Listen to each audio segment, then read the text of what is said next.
Para po sa akin mga kababayan, ito po ang patunay na hindi totoo na mas mataas ang trust rating ni Sara Duterte kumpara kay President Marcos Jr. Dahil marami na po talagang mga DDS ang tumiwalag sa pagiging DDS. Panoorin po natin ito. Dalawang video po ito na mapapanood nyo na patunay na marami na pong DDS ang umalis sa kampo ng mga DDS. Panoorin po natin. Oh, mga DDLs, nakita niyo yung picture ko, 2016 yan. Dati akong DDS. Oh, alam nyo, hindi ako loyalista gaya ng mga sinasabi nyo. Diyos ko po. Oh, nung pinaglalaban ni President Marcos yung yung katiwalian, nung umpisa na yung investigasyon, doon ko na napagtanto na alam nyo, mag-research kayo. Tingnan nyo, doon ko nalaman na yung pala, grabe ang talamak ang katiwalian ni Duterte, ang pamilya Duterte. Diyos ko po, binaboy nila ang Pilipinas. Doon ako galit na galit kasi imbis na yung kinurakot nila, tinulong nila sa mga mahihirap, tinulong nila sa taong bayan, kinamkam nila, binulsa nila dahil sa sakim, mukhang mga pera. No, hindi nila iniisip yung yung mga taong naghihirap sa bansa natin. Dapat yung mga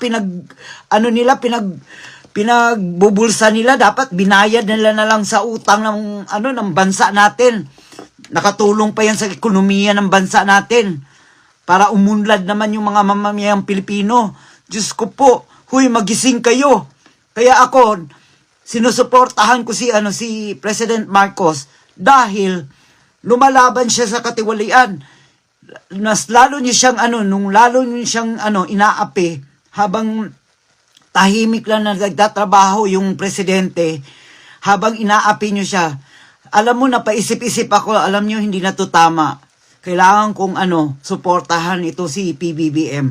Dahil para naman to sa bayan natin may political will siya. Hoy, magising na kayo! Kasi ako, sarado isip ko dati kay Duterte. Hangang-hanga ako dyan pag may nakita ako na adik na napatay ng mga pulis, kung tuwa ako, pumapalakpak pa nga ako May lilinawin lang ako sa inyo mga kababayan. Dati po akong tagahanga ni Duterte. Idol na idol ko yan dati. Pero bakit ngayon galit ako sa mga Duterte? Ibig sabihin, may nagbabago, may pagbabago. Nabuksan ang isip ko. Dati kapag kabasa ako sa comment section na salitang dotae, digunyo, galit na galit ako Inaaway ko yung mga nag-comment na gano'n.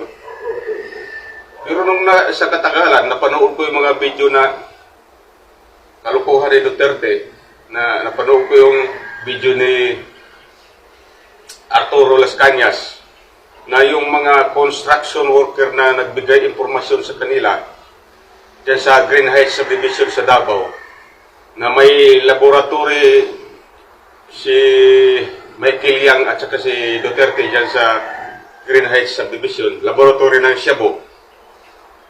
Doon na unti-unti akong nabuksan ang isip ko. Tapos napanood ko pa yung video ni Edgar Matubato na tahimik lang daw ang tao dyan sa Davao. Kapag nagsalita ka, magsumbong ka sa pulis tungkol sa mga illegal na gawain ni Duterte. Warningan ka na pulis. Sabihin daw ng pulis na huwag ka magsalita. Manahimik ka lang. Sa sunod, pag nagsalita ka pa, patay ka na. Ibig sabihin, hindi talaga mga adik involved sa droga ang pinagpapatay, kundi yung kontra sa droga. Kabaliktaran po, kasi siya po ay may sariling Shabu laboratory. Ngayon, bakit may napatay siyang drug lord? Inamin naman niya, nilaglag daw niya sa helicopter. Kakumpetensya po niya yun sa illegal niyang gawain. Yung drug lord yun, may Shabu laboratory din. Pinatay niya. Kalaban niya yun sa negosyo niya, na illegal na negosyo niya Tapos sabihin ninyo na kaya galit ako Duterte, bangag ako, adik ako. Kalukuhan po yan. minsan nga, hindi ko nakakita na siya po eh. Napanood ko sa balita sa telebisyon, parang tawas lang. Pero hindi ako nakakita ng shabu, hindi ako nakahipo. Minsan di ako pumasok dyan sa droga na tumikim, hindi. So, kung galit kayo sa akin, bahala kayo. Kung hindi kayo maniniwala sa sinasabi ko, panoorin ninyo yung video ni Arturo Las Cañas at saka ni Edgar Matobato. Siguro marami sa inyo na nakapanood yan. Ayaw lang ninyo intindihin, ayaw lang ninyo, baliwala lang sa inyo. Pero totoo po yun, sila ang original member ng Davao Death Squad o DDS. Sila po yung pumapatay. Alam nila. Lahat ng kasama nila, pinagpapatay na ni Duterte. Tumakas. Ngayon, sila ang buhay na saksi na nagbigay ng testimonya laban kay Duterte. Bahala kayo kung magalit kayo sa akin. Ako, okay lang yan sa akin, magalit kayo. Kasi ganyan din ako dati. Galit na galit ako pag nakarinig ako ng negative comment laban kay Duterte. Pero ngayon, ako na nagsasalita na hindi pala maganda ang pinaggagawa niya. Pinagluloko lang tayo. Kayo, bahala kayo. Hindi ko naman kayo pipilitin para maniwala sa akin eh. Nagbigay lang ako ng kunting informasyon. Pilipino tayo. Tayo lang dapat na magtulungan, magunawaan. Pero pag hindi niyo naintindihan, manatiling sarado ang isip niyo, hindi ko na problema yon. Kasi ako, sarado isip ko dati kay Duterte. Hangang-hanga ako dyan eh. Pag may nakita ako na adik na napatay ng mga pulis, tong tuwa ako, pumapalakpak pa nga ako eh. Doon ako nagduda nung nakita ko sa Channel 7 na binalita, na sa Tondo ba yun, na umakyat sa bubong. Naka-basketball shorts lang siya, walang damit. Imposible naman kung may baril yung nakasukbit doon, malaglag yun pag umakyat ka sa bubong.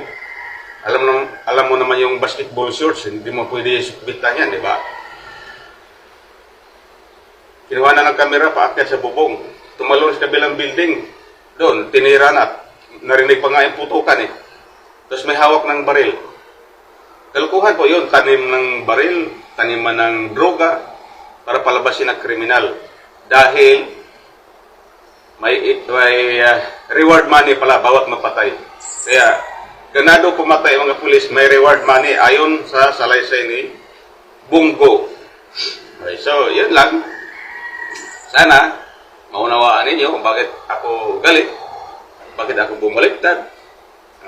Dahil sa katotohanan na mahirap tanggapin.